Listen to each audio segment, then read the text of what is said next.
Hello again, everybody. This is Joe Larson. You're watching and or listening to the 505 on Racing Show. Welcome. A week, speed weeks, I guess, as they call it. A lot of stuff went on at Daytona, some stuff at New Smyrna, and some interesting stuff came out of Daytona this weekend. We're going to talk about that. It's cold. From what I hear, it was cold down in Central Florida for the racing, and it's cold here. Long Island is under a deep freeze. I'm staying by the bay, and it was until Sunday. It was pretty frozen, so it's cold out there. It's cold, but racing has started, and that's why we're here to talk racing. And this is one of those shows where I wish I had 3 hours because there's no way I'm going to get through it all. So we're going to get through what we can. And I have my little script. Believe it or not, I script this. I know you guys don't believe it, but I script what I'm going to say. I got, my people will tell you here that I come in with all kinds of papers and notes and stuff, so it's kind of scripted. But you know what? We're going to go right to Daytona. Daytona Cup race. A lot of stuff happened at Daytona, and I'm going to wait and sum this up. But I'm going to talk results first. Okay, I'm going to talk about results first. Of course, it was the Daytona, the Camping World Truck Series ran Friday, and Tyler Reddick was the winner with Eric Jones second. Scott Lagasse Jr. was third. Austin Theriault was fourth. Ray Black Jr. was fifth, followed by David Gullion, Brian Silas, Matt Crafton, Daniel Suarez, and Johnny Sauter rounding out the top 10. Interesting race. It was a lot of wrecked equipment, but it always is at Daytona when the trucks race there. In fact, almost anybody races there, but for some reason, and I don't mean this in a bad way, but it just seems to be, if you could take the field of trucks, you could take the field, and half the field is running up here, and half the field is running back here. And when you have that on a 2.5 mile racetrack, you're coming up on these guys pretty doggone quick, and stuff happens. And then sometimes these guys get in a little draft, and they get a little overconfident, and at 200 or 180 miles an hour, whatever they're going in the trucks, one of those, you're finished. And you're taking a bunch of people out with you. So you tore up some equipment. No different in the Xfinity race, the first Xfinity race of the season, with Ryan Reed taking down a win there with Chris Buescher second, Ty Dillon third, Austin Dillon was fourth, Brad Keselowski fifth, David Starr was sixth, Eric Almirola was seventh, Kyle Larson eighth, Ross Chesson was ninth, and Dale Earnhardt Jr. rounding out the top 10. The Xfinity race. I saw a wreck there, and I'm sure everybody else saw it with Kyle Busch. Kyle Busch hit an inside retaining wall, and he suffered a broken right leg and a broken left foot after a crash in the Saturday's Xfinity race. Busch hit an interior wall which lacked a safer barrier. I noticed there was one there Sunday. And I'm going to say NASCAR's been lucky that nobody's hit that. That it's right at the exit of the Tri-Oval, just past the exit of Pit Road. And when you hit that grass coming off the pavement, you pick up speed. I'm surprised it took this long to put something there. And I'm glad NASCAR reacted. I wish sometimes that rule changes and facility changes weren't done reactively. I wish they would be done proactively. And in this case, Kyle Busch, I'm telling you, he's going to be out for quite some time. And it's kind of interesting. I got a couple of texts and some private messages on Sunday from guys that I raced with years ago and guys that have known me for a long time, and they said to me it reminded them on a smaller scale of the wreck I had in '96. The only difference is after I hit the wall, I did go, my car did lift up and come down, but it didn't lift up and spin around like Mr. Busch's did. And it basically had the same injury. I didn't break my left foot, but I had stuff go through it. kind of nasty. And after I watched the replays a couple of times, I was like, whoa, unbelievable, unbelievable. So anyway, I wish Kyle Busch, a speedy recovery. And my wreck happened in '96. That was some 19 years ago. September would be 19 years, and it still hurts. And not only my foot and my back and my hips and my legs, my whole body still hurts sometimes from that wreck. So he's going to be hurting for a long time. That was, don't be surprised if they don't find a compression fracture in his back in the next day or two, because the way that car lifted and slammed down, he's going to be hurting. And again, I offer my prayers that for a speedy recovery. But on Sunday Daytona, NASCAR put used tires in a V format to save people from hitting that right where Busch hit. And I don't know. I don't know what's gonna go on there, but.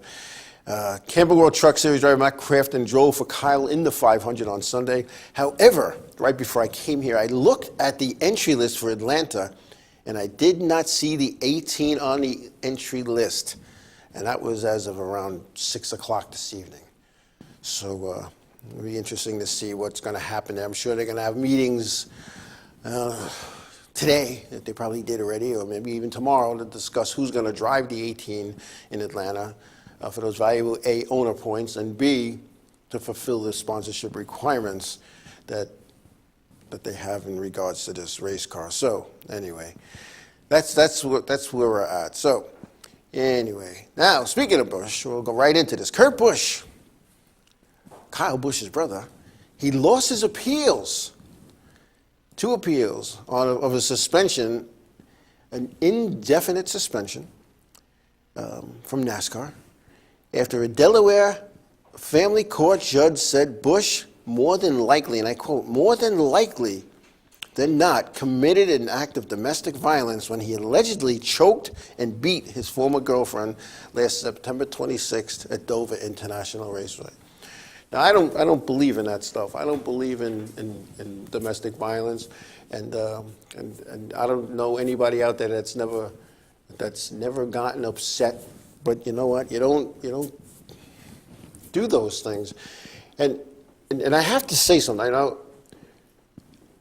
In America, you're innocent until proven guilty. Kurt Busch hasn't even been charged with this. It's an investigation. As of right now, it's hearsay. It's allegations. Now, I'm not taking a side here. I'm just throwing this out there. Think about this. Think about you're a race car driver, and maybe you're not even a race car driver. You work in an office. Your former girlfriend comes into your office, where you work, where you make your living. And what transpired between the two behind closed doors, 3 people know. The guy, the gal, and the man upstairs. They know what went on. But the bottom line is, in my opinion, she showed up at his place of business where he makes a living. How is he the bad guy? Because she said he did this? So I could go to a racetrack and get into the motor coach lounge and go in and say that Danica Patrick choked me and grabbed me by the shirt like she did to Denny Hamlin. I could go say that even though it didn't happen. I think this is a knee-jerk reaction on NASCAR's part, and I know they're trying to do the right thing, especially with what's going on in the NFL, with all this domestic violence and people getting killed, and I understand what NASCAR is trying to do. They're trying to take us in, but the man has not even been charged yet. He has not been charged. It's an investigation. It's an investigation, and it's just not right. Of course, Busch denies the allegations. And he, like I said, he has yet to be charged with a crime. Yet he's suspended indefinitely. He's not allowed to do what he's paid to do. He's not allowed to make a living. And this is all because of allegations. I think this whole thing with the district attorney's office in Delaware, the judge that's involved, this is like all for publicity. It's putting ink in the papers. It's getting people to talk about it on shows, And like Jay Slice said, if he's cleared of the charges, what happens when he's already lost everything? And that's a good point. What happens? It comes out to be it didn't happen, or best case scenario, it's dismissed. They make a backroom deal, which happens in all kinds of crimes, from murder to robbery. You know, everything's plead down or whatever, and records are sealed, and you know, and you got to be a model citizen for 6 months or so, and then it disappears. What happens? Jay Slice is exactly correct. What happens when A, he's cleared, or he's found not guilty, or the case gets dismissed? You know, Jerry Cook, when he was competition director years ago, when I wanted to put somebody on indefinite suspension, Jerry Cook says, that's the way we want it, because I wanted to suspend the guy for like years. And Jerry goes, no, do it for an indefinite period, because indefinite could be a week, it could be a month, it could be a year, it could be forever. Just something to think about. And I hope it all gets worked out, and I hope truth comes out, what actually happened. Because right now, it's you know, there's 3 sides to every story: his version, her version, and the truth. And I'm just thinking, you know, don't get me wrong, I applaud NASCAR for taking a stand, but I think they took a little harsh of a stand in lieu of the fact that the man hasn't been charged yet. And yes, that is the 4th time I said that. All right. On a nicer note, supposedly this is Jeff Gordon's last Daytona 500, as he announced his retirement at the end of 2015.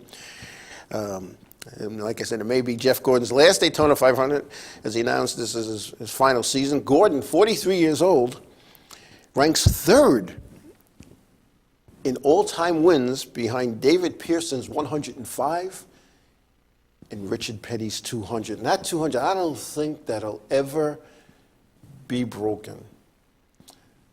Not when you're only running 36 races a year. Back when Richard Petty was doing this in the 60s, they were running 50, 52 races a year, 3 and 4 races a week, all over the country. And you know, he had 27 wins in one season back in, I believe it was 66 or 67. But I don't know. You know, it'd be sad to see Jeff Gordon go. I remember when Jeff Gordon, a lot of people don't remember this, Jeff Gordon's first race in Cup was Richard Petty's last race in 1992 in Atlanta. And Jeff Gordon had run nationwide at the cars back then were Xfinity now, and what it was called back then, Bush cars. And he had come onto the ranks and got an opportunity to drive and did a good job. And I was never a Jeff Gordon fan, and I'll admit that. But you know what? The man has talent. He was an ambassador to the sport. His sponsor was long-term, and always there.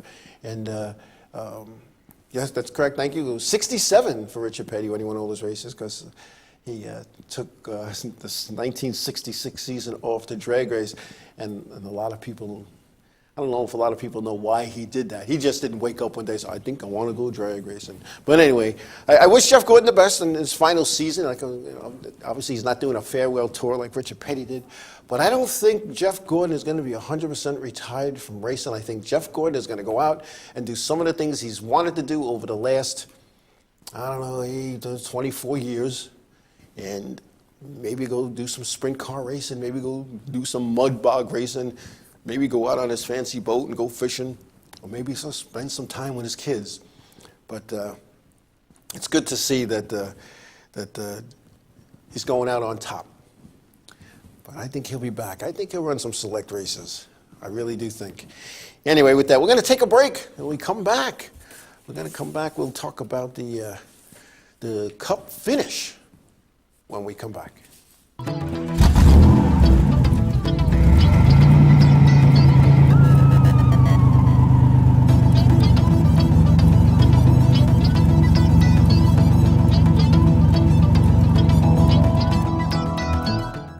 Hey, this is Chris Jake, and if InRavio.com spots you at an event wearing this bracelet, they will give you $100.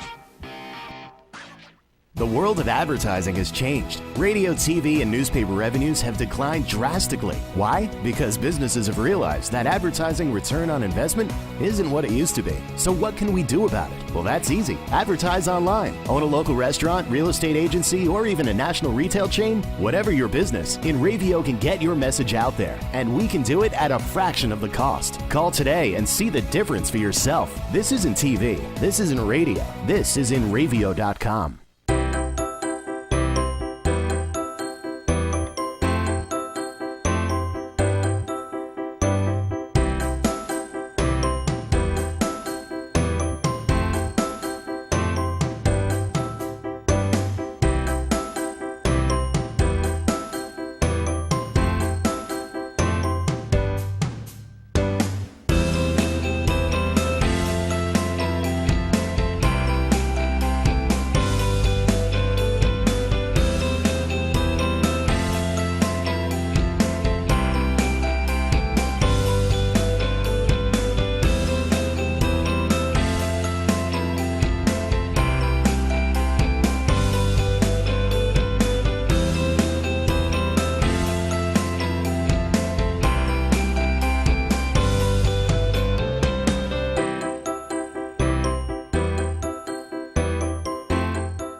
Hey, I'm Raul Panther. And I'm Commander B. Hawkins. And I'm Rich Willie. We're some of the proto men. If we see you without this bracelet, you're a punch in the But if you have this bracelet from InRavio.com, you can win $100. Put one of these on, or else. For over 60 years, Hanson Carpet has put the customer first, providing only the finest quality products and service. And Hanson Carpet is so much more than just carpet. We also carry a wide selection of window blinds and shades, and our licensed and insured technicians can service any of your flooring or window covering needs. Browse our huge selection of laminate, carpet, linoleum, vinyl, and tile. Stop by our showroom today or visit HansonCarpet.com. No matter what your project, Hanson Carpet has got you covered.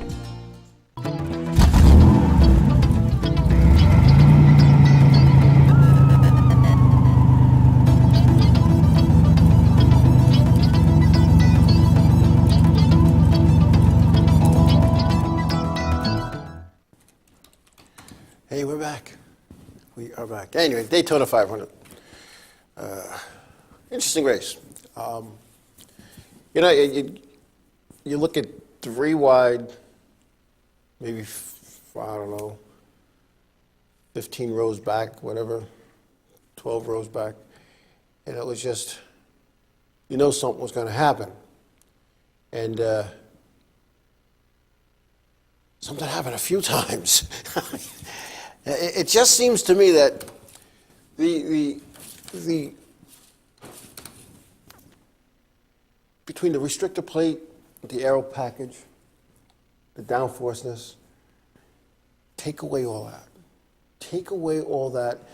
And I was talking to a gentleman today at work, and he said, you know, back in the day, and when, you know, and I never thought I'd hear myself say that when I was a young guy, but back in the day, the drivers drove the race cars, and they raced with the gas pedal and the steering wheel.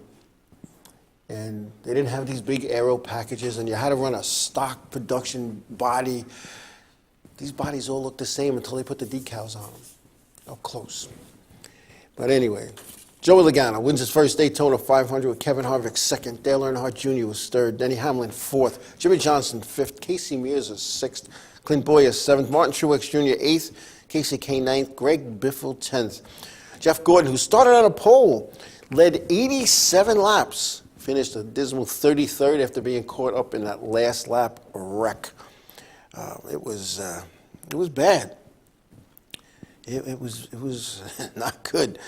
And you know, it's you know, looking at the finish today. I was looking today. I was looking at the finish, and Joey Logano was credited with earning a little over $1.5 million for this win. As you know, folks, he doesn't get all of that. It's whatever arrangement he has with his team owner and that. So, but $1.5 million for winning. And the last place guy got $262,390. Now, you know what? Think about this. Just take $100,000 out of their purse and filter it down to the touring series cars, the K&N, the modifieds. Because that's you know what? Not every race pays that. You know, like they go to Martinsville, it doesn't pay that kind of money. They go to, I don't know, they go to Bristol, it doesn't pay that kind of money. But the money that the Cup Series is getting paid, and a lot of it's from the TV package, and I don't know how much of money was going to be filtered into the modifieds and the K&N with the NBC money. But there needs to be a sharing of the wealth here. NASCAR is a big corporation. And in any big corporation, you got to filter it down. In order to guarantee the success of your corporation, you got to do that. You know, you just have to do that. I don't know. And Cutiefoot's asking, how did Junior go from 20th place to 3rd place in 2.5 laps? We need a GoPro on the gas. Yeah, but you know what? It's really, when like 0.3 of a second separated 1st to 20th, it's real simple. It's real simple, and it can be done. It can be done. But anyway, a lot of nonsense going on about qualifying. A lot of nonsense going on about Cup qualifying, and the knockout format, and people getting wrecked, and they're saying it because this is what the fans wanted and this is what the teams want. It's not what the teams want. It's not what the fans want. They don't want to be wrecking. You watched qualifying last week, and I talked about this in the last show, how everybody sat on the end of pit road, and they had to make a rule change so the nationwide guys didn't do that, that once they were on pit road, they had so many seconds they couldn't stop their forward progress. Well, anyway, if they want to have an exciting qualifying event, and I'm sure this is all done for TV, because TV doesn't want to watch, for the most part, in my opinion. Cars go around in a circle, and there's, it's like 50 some odd seconds to do a lap at Daytona. So, that car guy, he does 2 laps, and this guy does 2 laps, but they want to make it interesting. So here's my humble opinion on qualifying. If that's what you want to do, make it mean something. So you have 45 cars show up for the event. 45 cars show up. So you're going to have 3 heat races. The top 15 in owner points are in Heat 1. 16th through 30th is in Heat 2. And 31st to 45th is in Heat 3. The top 39 get in. 4 provisionals. Now you're racing. You're not practicing, And it's just my opinion. Something to think about. TV would love it. You're going to have rec race cars because you're racing, and make practice / heat race qualifying mean something. A little purse. Take maybe $500,000 out of that total purse for the Daytona 500 and spread it around for this heat race. And I'll tell you, you do all of this stuff for qualifying to pick the front row, and then 4 days later, you have 2 races to pick the rest of the field. And even TV was confused. The announcer, well, let's see, will he fall back on time, or is his speed quick enough, or no, if he finishes 5th. You know what? Make it simple. The KISS formula, keep it simple, stupid. This qualifying thing, and a lot of people tell me, don't say anything bad about last. I'm not saying anything bad. I'm just saying it didn't work. It didn't work. When Jeff Gordon, who gets the pole, could go to Steve O'Donnell and say, nice format. He didn't say nice format like, hey, nice format. He said, nice format. It was not good. It was not good. And a lot of equipment got tore up, and some people went home that maybe shouldn't have gone, and that's just, again, my opinion. But the go-home guys, 1, 2, 3, 4, 5, 6 drivers failed to qualify. Brian Scott, Justin Marks, Ron Hornaday Jr., Jeb Burton, Alex Bowman, and Josh Wise. And Alex Bowman and Tom Boulder Racing, who scaled down to 1 car, they needed to make that race. Because if they don't start making races early in the season, they're not going to be around at the end. Now, I know some of these guys are just in there, because there was an extra car laying around, but to be wrecked in a practice with time trials and you can't make it, that's not good. NASCAR needs to take a serious look at that, a serious look. And it just wasn't right. That just wasn't right. And a lot of people, from owners to drivers, and drivers who fared well in this knockout formula were criticizing NASCAR for how qualifying was. And, this might work on a Martinsville or a Bristol or even a New Hampshire, but on a super speedway, I don't know. I'm not a fan of this stuff. And looking at that, Formula One does it, but they don't wreck. And is it because there's more respect, or is it because the wheels are hanging off, and you got to be careful? You can't go beating and banging people, and the push. What is with the push? And a guy who's inexperienced, or a gal, with getting pushed, they're going to be doing this. And all of a sudden, they're going and they're taking a bunch of people with them, And I agree, WJ, TBR, Tom Baldwin Racing needs to work on their time trial and qualifying. They were never very good at that. And there's a lot of teams that are not good at that. And is it a lack of it's not a lack of trying, that's for sure, because they do try. Is it a lack of team people to make it happen? Is it a lack of funds, because they can't go out and buy 75 sets of tires like some of the big dollar teams, or go and do all these tests and whatnot? There's a lot of reasons, and I'll tell you what, I don't think these teams should have test sessions. I don't think they should be able to go to tracks and test, and have an open test session, because the guys with the most money get to go to all of those things. And I know they're limited to how many they can go to and how many they can take. And this is why some of these team owners or car owners have multiple teams. It gives them more test time. And I'll tell you what, if you made it so every team can only have one car, there'd only be about 30 cars, and it would be a whole different ballgame. But you know what? Maybe some of those teams will say, I can't compete with 3-car teams. Maybe they'll say, well, wait, I can compete now, because we all have one. We all have one. And, it's funny, you see something out of the corner of your eye in the chat room. Well, cutic. What's a cutic? Dollars per cutic inch. I shouldn't make fun of them, because I have typos. I have typos too. But that's where we go here with that. And that's my opinion on this qualifying stuff. And I really hope that they take a look at it before they go to another super speedway and have to go through that again. I really do. Anyway, we're going to take a break. When we come back, we're going to talk about the Hall of Fame nominees and maybe some opinions on who got nominated and who might make it when we come back.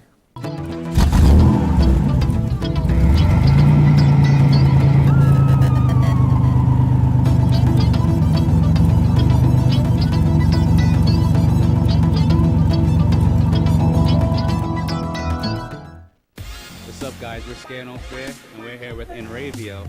If they catch you at a show with one of these bracelets, you will win $100. That's a lot of money. So get a bracelet. Do whatever it takes to get that. Hit them up online.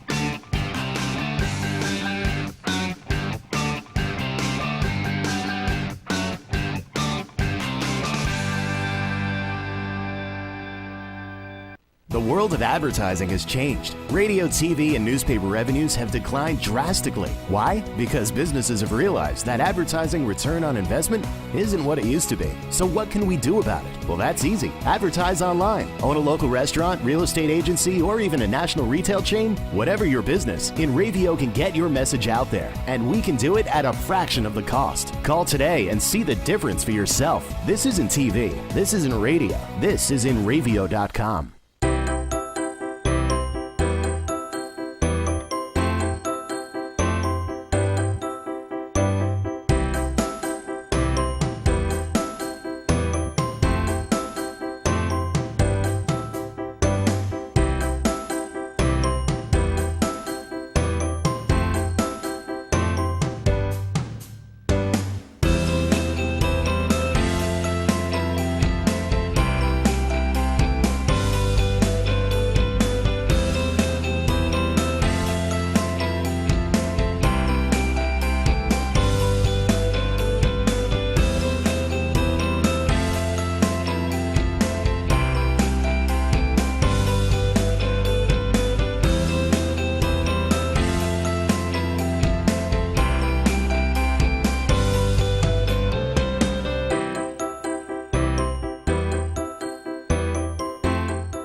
InRavio.com wants you. InRavio provides the best in TV, film, post-production, and so much more. And we're growing. Right now, we're looking for a team of pros that can join us. So what are you waiting for? We need show hosts, production crew, marketing gurus, sales experts, audio engineers, lighting, visual effects, and camera crews. We want you. Go to InRavio.com/join the team. Hey, I'm Raul Panther. And I'm Commander B. Hawkins. And I'm Mark Well. We're some of the proto men. If we see you without this bracelet, you're punching the But if you have this bracelet from InRavio.com, you can win $100. Put one of these on, or else. For over 60 years, Hanson Carpet has put the customer first, providing only the finest quality products and service. And Hanson Carpet is so much more than just carpet. We also carry a wide selection of window blinds and shades, and our licensed and insured technicians can service any of your flooring or window covering needs. Browse our huge selection of laminate, carpet, linoleum, vinyl, and tile. Stop by our showroom today or visit HansonCarpet.com. No matter what your project, Hanson Carpet has got you covered.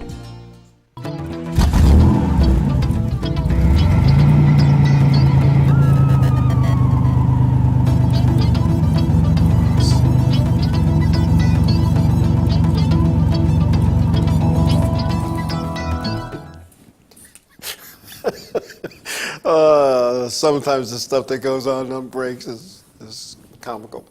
Anyway, before I go into the Hall of Fame, I want to take this opportunity. I want to thank the men and women of the North Lindenhurst Fire Department and the guys from the Piston Knockers drill team, Kevin Basic, for the hospitality that was shown yesterday at the North Lindenhurst Fire Department's Daytona 500 party.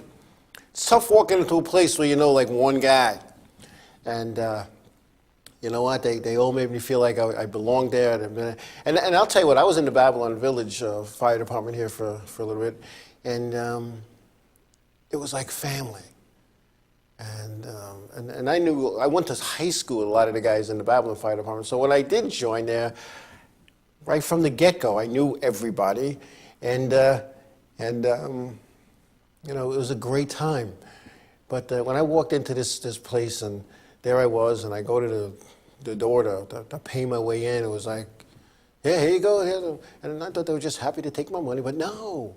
And then some guy came over to me, knew I was like a stranger, and he kind of explained to me what they were doing, how the pools work, all this kind of good stuff, the food.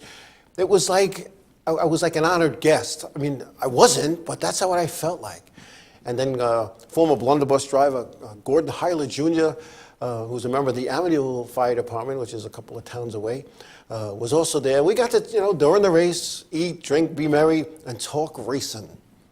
And I haven't sat and talked racing with a bunch of race car guys in a long time, other than on Monday nights on the show. But we just talked racing. We talked about the old days. It was like going to an old SAFER meeting, the Suffolk Association of Figure Racing, where we spend the first hour of the meeting talking about tires, the second hour of the meeting talking about fundraising, and then we talk about the old days. And it's all good. And again, I want to thank Kevin for suggesting that I come, and I thank him for that. And I even made some contacts and do some stuff, videotape some shows and all kinds of good stuff. So again, thank you. Had a great time. Anyway, the 2016 Hall of Fame nominees, they picked 20, and only 5 will get in. And here's the 20 that they picked. 3-time champion crew chief Ray Everham, 1970 champion crew chief Harry Hyde, say that 3 times fast. The 1992 Cup champion Alan Kowickley, who had passed away shortly after that championship. Mark Martin, everybody knows Mark Martin. The 1986 West Series champion Herschel McGriff, who's been around for, seems like forever.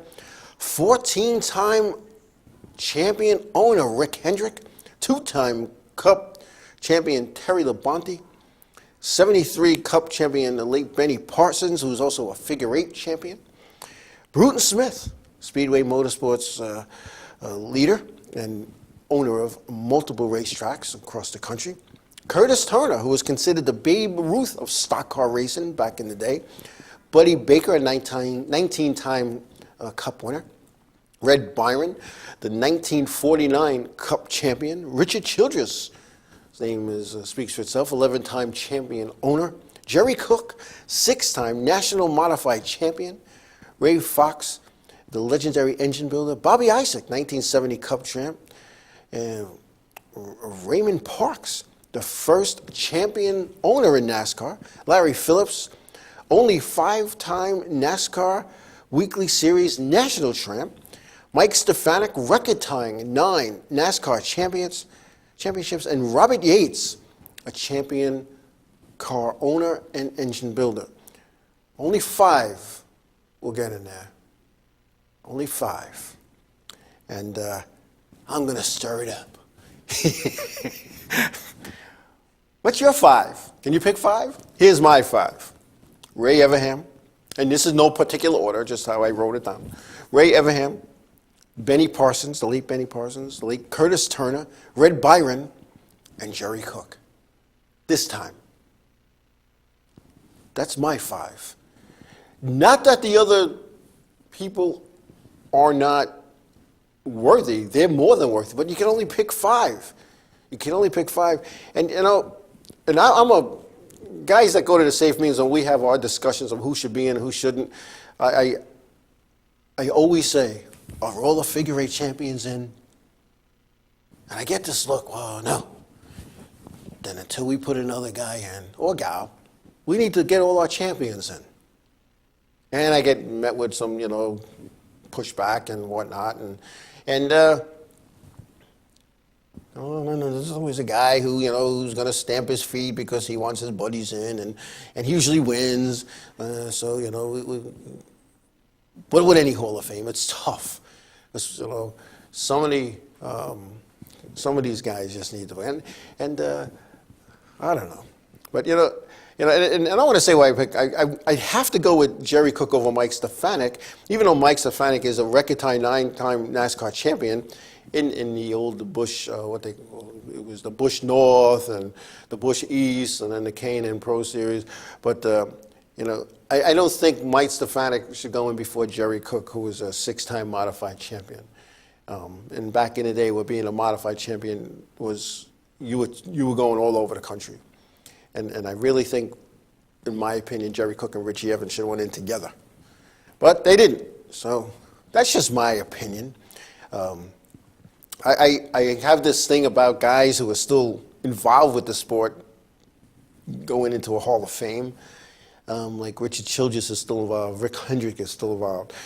Terry Labonte is still racing. Not full time, but he's still out there driving a race car. Bruton Smith, the guy's done a lot. The guy's done a lot in racing and with racetracks and whatnot. And I'm sure NASCAR will probably put him in because of the headbutting that has gone on between Bruton Smith and through his Speedway Motorsports and International Speedway Corp, trying to get race dates and all that kind of good stuff. But I don't know. I don't know. It's a tough deal to pick 5 guys that are just 20. You know, but it is what it is. Again, just my opinion. It'll be interesting to see. I'm going to save this little piece of paper and see who actually gets in and who doesn't. So far, of the last 4 or 5 Hall of Fame nominees, I think I was lucky to hit 1 of 5 because I did this on my little thing on my own. But that's just how it was. But it's tough. It's really tough. It's really tough to come up with 20 and narrow that down to 5. That's hard, you know. Like, you know, some of these guys are just, man, what they did for the sport back in the day. You know, Curtis Turner, you know, when they say he was considered the Babe Ruth, and this isn't me talking, I've read this in a bunch of places, the Babe Ruth of stock car racing. This guy partied hard the night before and he raced hard. You know, so I don't know. But, oh man, I just got in the middle of a conversation, something about people moving, maybe not moving. WJ, I'm not thinking about moving, I'm going. It's just a matter of when. And, you know, if the right opportunity came, I wouldn't even pack. How's that sound? And I've been on Long Island my whole life, and lived in one small community for most of that life, and but I've seen all kinds of parts of this world through my job at UPS. When I say, you know, the world, the United States, and I didn't just go for a weekend. I stayed for months on end. You know, I was in Virginia for 6 months. I was in North Carolina for 9 months. I was in Florida for 9 months. I was in Dallas for a few months. I was in Atlanta, Georgia for like 6 months. I was in Louisville, Kentucky for a few months. Believe it or not, I was in New Jersey for 6 months. I've been all over the country for my job back in the day. And when you look at it, when I look back and I was like, man, the quality of life in some other places, there's no rat race. I'm a racer, but I don't want to be in the rat race. And I sure as heck don't like this cold anymore. But you know, it's a tough decision to make. But you know, my kids are all grown, and I don't know, it's crazy. And you know, WJ, you're right, man. You know, and not to get off on the subject, but you know, as he says, you see your house, you're paying $1,800 a year. It's the same exact house as you got on Long Island where you're paying $7,500. It doesn't take a lot to decide. I'm going to tell you something. You know, when I had my house in Ballard, my taxes are around $15,000, $16,000, and I had a pretty big mortgage, to say the least. And the same exact house, and I had a 4-bedroom house and a Center Hall Colonial with a basement on 1/3 of an acre with a pool and a screen porch, all the good stuff, and the same exact house on an acre at the time when I was working in Virginia, on the James River in Virginia. The house was 1/3 the cost, and what I paid a month in property taxes, this place, that was the year. And I don't understand that, you know, and I agree, WJ, why rent when you could own? And you know what? I agree with that. And you know what? And you do what you got to do. And whatever decision you make, I'll tell you what, I'm all for it.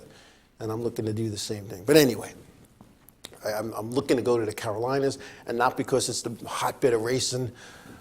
My boys are in North Florida and South Georgia. My girls are on Long Island. I could have breakfast in North Carolina and be to any of my kids by dinner without worrying about flights. So anyway, and I can still do this show from there, I think. I think I can. You know, I don't think I really physically need to be here. As long as my control room guy shows up, nobody will even know where I am. I could do this from my living room if I had one. So, I don't know. It's all good. It's all good. Anyway, sometimes the things that I say. We're going to take a break and we come back. We're going to talk a little bit about New Smyrna and some of the stuff that's going on in the NASCAR Wheel and Modified Tour that I can talk about. And we'll go from there and we'll start to wrap up when we come back.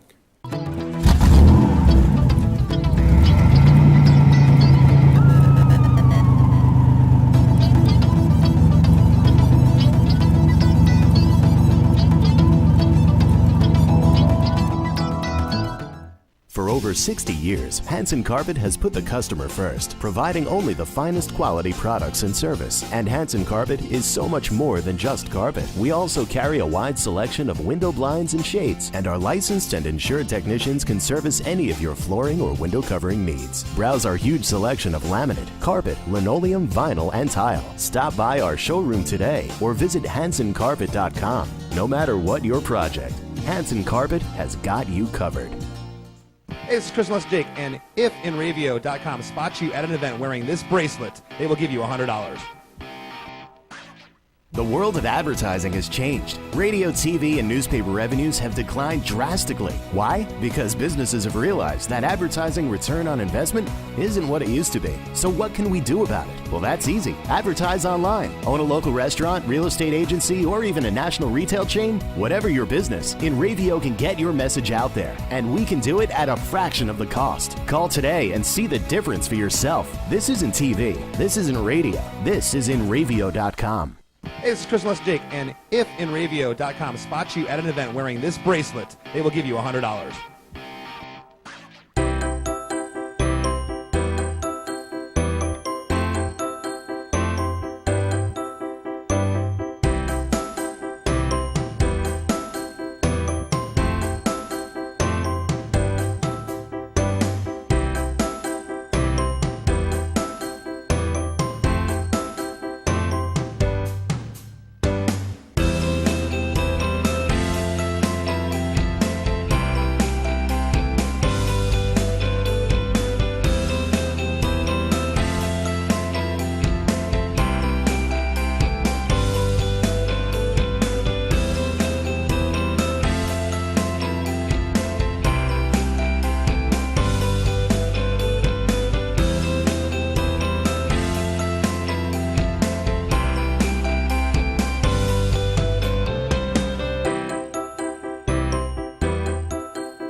What's up, guys? We're Scano Fair, and we're here with InRavio.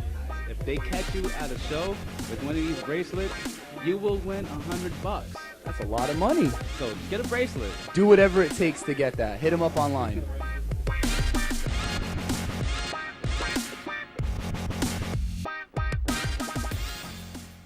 InRavio.com wants you. InRavio provides the best in TV, film, post-production, and so much more. And we're growing. Right now, we're looking for a team of pros that can join us. So what are you waiting for? We need show hosts, production crew, marketing gurus, sales experts, audio engineers, lighting, visual effects, and camera crews. We want you. Go to InRavio.com/join the team.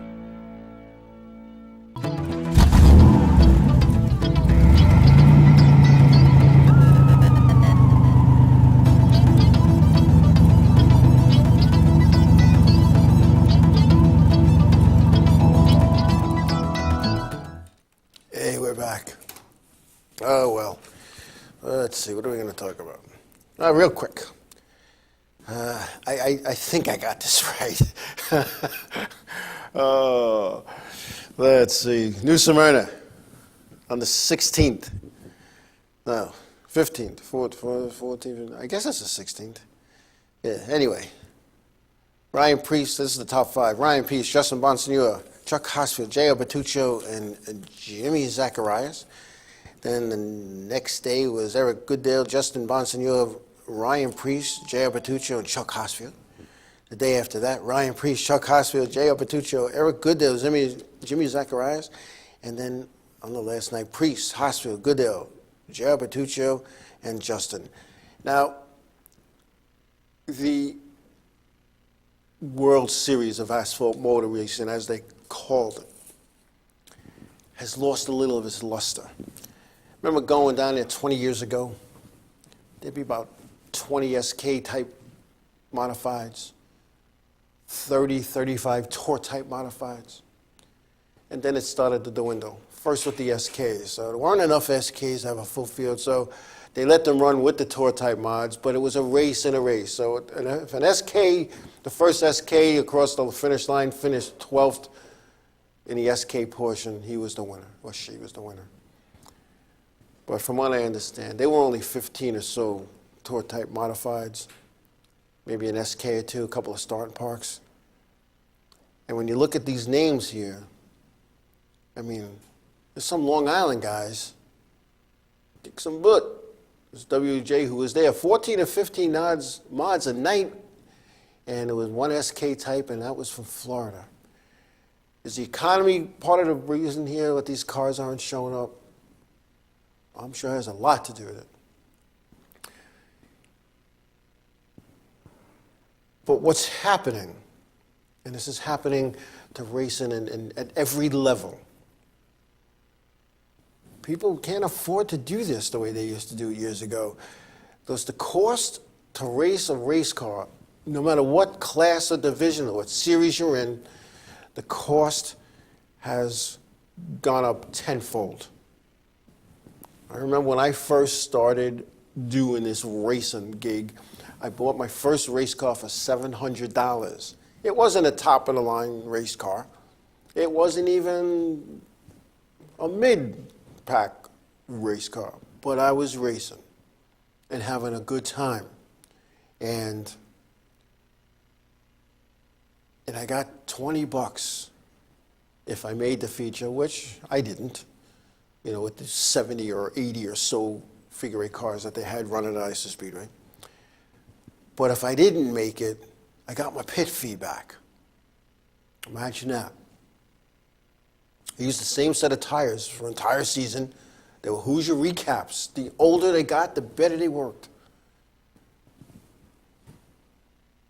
Now, you want a competitive, and I'll stick with a figure eight car. You want a competitive figure eight car, you're looking at 10 grand. With half of that money in the motor, a set of tires like $800, and they're only good for 2 weeks. You don't get your money back if you don't make the show. And the purse hasn't gone up that much. Something we got to take a look at. Something we got to take a look at. Because some of these races, some of these events, you know, especially in the modified level, are not what they once were.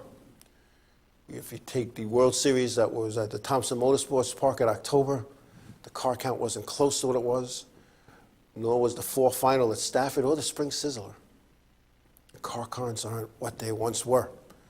And when you have a series, the Valente Modified Racing Series, that pays a quarter of to win what the Tour mods pay, and they have twice as many cars, I think it's time to take a look at why. Something to think about. And I'm not saying this in a negative way. So that little spy guy who's in the chat room watching and listening and reporting on Tuesday morning, sometimes he probably sends the email on Monday nights. I'm not knocking NASCAR with this. I'm saying that somebody needs to take a look at that. So that's a problem. And if they need to go talk to some of those guys in the other series and say, hey guys, what's the deal? And then they need to do the next step. They need to listen to what these guys are saying, and then they need to act on what these guys are saying. It's called TLA, talk, listen, and act. Okay? That's just what has to be done. And speaking of the Whelen Modified Tour, as we all know, 2014 NASCAR Whelen Modified Tour Rookie of the Year, Timmy Solomino, will be behind the wheel of the Flamingo Racing Team's number 16 this coming season, vacating the seat in Wayne Anderson's number 75. Well, that vacancy didn't last too long. The seat got filled, as Wayne Anderson announced. It got filled by Timmy's brother, Sean, as the new driver for 2015. So Wayne Anderson will be a tour regular again with Timmy's brother behind the wheel. And I'll tell you what, that's a good mix. And, you know, Wayne, a former NASCAR Wheel and Modified Tour champion when he drove for the Bowlers in the 3. It's good seeing him walk around the garage area. And just good people. The Salavitos are a good bunch of people. And, you know, they've never done anything to me for me to say anything otherwise. Because you know if they did, I would. But they've never done it. They've only been, always have been helpful to me, helpful to my car owner, Wade Cole. And it's good to see another Long Islander coming to the Wheel and Modified Tour. But anyway, there was something I wanted to talk about, if there was time, and there is time. And it was, this happened from what I've read in the social media at New Smyrna Speedway for the World Series, is the admission price went up unannounced, and when it was questioned at the window, the attitude of the ticket taker was, nobody told you have to come. That's another problem that's wrong with this weekly racing series stuff and some of these weekly tracks. The owners and the track operators and the promoters don't know this kind of stuff is going on at their back gate or their front gate until somebody brings it to the attention. You know, but you know, here you have 9 nights or 8 nights of racing, and you have people going every day. Every day. Man, give them a weekly pass. So let's say it's 8 nights, it's $30, $40 a night, so let's call it $300 for the week. All right, so for $200, you pay $200 up front. You roll the dice, you get it rained out, too bad, so sad. You can't come one night because you want to go to Volusia, oh well. But you know what? You know, that's just what happens, you know. Sometimes it's not the officials in the pits that are chasing people away. It's the people that they see, the first face the fan sees when they go sign in or they go to pay their way in, and that's the person at the ticket booth that takes their money. That's the person that should be friendly. So anyway, yeah, I saw that. 39 hits on that post, man. But anyway, I guess we're gonna wrap up. This week the big boys down in Atlanta. And nothing's happened with the touring series yet. They don't go until April. So if you're heading to Atlanta for the race, be careful. If you're out in your shop and getting your cars ready, if you're out there, your websites to making it happen, whatever you're doing this week to make your racing deal, and however you're doing it, whatever makes it good for you, you know, have a good time doing it. And whatever you do this week, I want to see you and hear you from you next week, next Monday, the 505 on Racing Show. Again, thank you to Kevin Basic and the North Lindenhurst Fire Department for the hospitality. And I want everybody to have a good week. I want everybody to be safe, be careful. Tell somebody you love them, give them a hug. God bless you all. See you next week.